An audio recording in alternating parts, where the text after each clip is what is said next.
దేవునికి మహిమ కలుగునుగాక. మన రక్షకుడును ప్రభు అయిన యేసు క్రీస్తు వారి పరిశుద్ధమైన నామములో మీకందరికీ శుభాలు వందనాలు తెలియపరుస్తున్నాం. ప్రియ దేవుని బిడ్డలారా, ప్రభువుతో ప్రతిదినం తుది శ్వాస వరకు అనే ఆధ్యాత్మిక కార్యక్రమానికి మిమ్మల్ని అందరినీ కూడా ప్రేమతో ఆహ్వానిస్తున్నాం.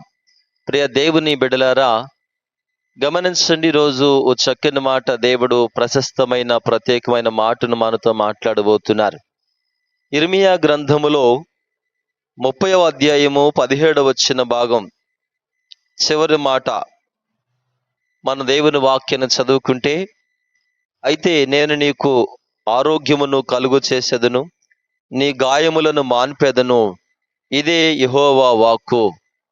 ప్రియులారా, దయచేసి గమనించండి, ఆనాడు దేవుడు ఇశ్రాయేలీయులతో మాట్లాడుతూ వచ్చిన చక్కని మాట, భక్తుడైన ఇర్మియా ద్వారా చెప్పిన మాట, నేను నీకు ఆరోగ్యమును కలుగు చేసేదను అని అన్నాడు, నీ గాయములు మాన్పెదను అన్నాడు. దేవుని బిడ్డలారా, ఎందుకు ఈరోజు ఈ మాటను మీతో సేవకునిగా జ్ఞాపకం చేస్తున్నానంటే, సంఘములో మరి నెమలి గ్రామములో అనేక మంది భయంకరమైనటువంటి ఈ వైరస్ జ్వరముల చేత ఎందరో బలహీనులైపోయి ఆఖరికి గడిచిన నింటి ఆదివారం మందిరానికి కూడా ఎందరో రాలేకపోయారు.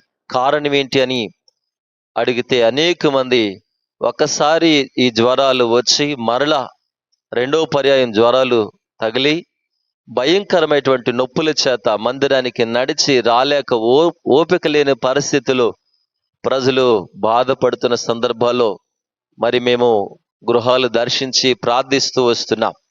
ప్రార్థన చేస్తుండగా దేవుడు ప్రేరేపించి మాట్లాడమనగా ఈ మాటను తెలియచేస్తున్నాం. దేవుని బిడ్డలారా, దేవుడు మాట్లాడుతున్న చక్కని మాట ఏంటో తెలుసా? దేవుడు నాకిచ్చిన ఈ వాగ్దానం మీ కొరకు అందిస్తున్నాను. ఏమని జ్ఞాపకం చేస్తున్నానంటే, దేవుడు అంటున్నాడు, ఇదిగో నీకు ఆరోగ్యము కలుగు చేసేదను అని అన్నాడు కదా. దేవుడు నీకు ఆరోగ్యాన్ని కలుగు చేసి ఆయుష్కాలాన్ని ఇవ్వటానికి దేవుడు ఈ ఉదయకాల సమయంలో నీతో మాట్లాడుతూ వస్తున్నాడు. దేవుని బిడ్డ, గమనించు, దేవుని సన్నిధిలో భక్తి కలిగి ఉంటే సామెతల గ్రంథం 3వ అధ్యాయంలో రాయబడుతూ వచ్చింది, అప్పుడు నీ దేహమునకు ఆరోగ్యమును, నీ ఎముకలకు సత్తువు కలుగు చేస్తానన్నాడు. ఎప్పుడంటే దేవుని యందు భయభక్తులు కలిగి ఉన్నప్పుడు దేవుడిస్తాడు ఆరోగ్యం. దేవుని విడిచిపెట్టకు, భక్తి విడిచిపెట్టకు అని జ్ఞాపకం చేస్తున్నాను.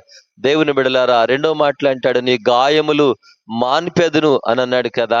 గాయాలు అంటే ఇప్పుడున్న ప్రస్తుతం ఈ వైరల్ ఫీవర్ ద్వారాగా అనేక మంది ఆ నొప్పులతో, ఆ బాధతో నడవలేని స్థితిలో ఉన్నటువంటి బిడ్డలతో దేవునితో మాట్లాడుతున్నాడు. నీ గాయములు, నీ నొప్పులు, నీ ప్రతి విధమైన బలహీనతలు, నీరసాలు దేవుడు కొట్టివేయబోతున్నాడు. దేవునికి మహిమ కలుగును గాక. దేవుని బిడ్డలారా, ఆనాడు ఇశ్రాయేలీయులతో వాగ్దానం చేస్తూ స్వస్థపరిచాడు.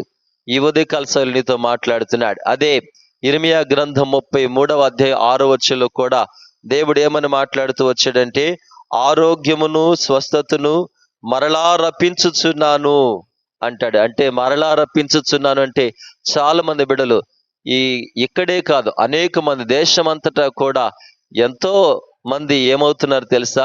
భయంకరమైనటువంటి జ్వరముల చేత బలహీనులై నెలల తరబడి దేవుని బిడ్డలారా మనుషులు కాలేకపోతున్నారు. అంత బలహీనమైన పరిస్థితిలో ఉన్నారు గనుక ఒక్కసారి స్వస్థత పొంది మరలా జ్వరాలతో బలహీనమైనటువంటి బిడ్డలను బట్టి దేవుడు మాట్లాడుతున్నాడు, మరలా మీకు స్వస్థతను కలుగు చేస్తానని మాట్లాడుతూ వచ్చాడు. వారిని స్వస్థపరచుచున్నాను అని నా దేవుడు సెలవిస్తున్నాడు గనుక మరలా ఇదిగో నీకు శీఘ్రమే స్వస్థత రాబోతున్నది గనుక భయపడకము, అధైర్యపడకమని చెప్పి ధైర్యముగా ఉండమని దేవుని పేరిట సేవకునిగా ఆనబెట్టి చెప్తున్నాను. ఈ ఉదయకాలపు వేళ అనుదినము ఇదిగో మీ కొరకు ప్రార్థన చేస్తున్నాం. దేవుడు మిమ్మల్ని స్వస్థపరచబోతున్నాడు. నాకు మొర్రపెట్టుము, నేను నీకు ఉత్తరమిచ్చేదనన్నాడు. కాబట్టి దేవునికి మొర్రపెట్టు, ఉత్తరమిస్తాడు. ఆయన జవాబు ఇవ్వటానికి సిద్ధంగా ఉన్నాడు, స్వస్థపరచడానికి సిద్ధంగా ఉన్నాడు గనుక ఆయన మీద నమ్మకం ఉంచి ధైర్యముగా ఉండము. దేవుడు నీకు స్వస్థత, విడుదల కలుగు చేయునుగాక. ఆమేన్. తండ్రి వందనాలు, స్తోత్రాలు. ఉదయకాలం మందు మాకిచ్చిన వాగ్దానం నీ బిడ్డల హృదయాల్లో ముద్రించండి, భద్రపరచండి.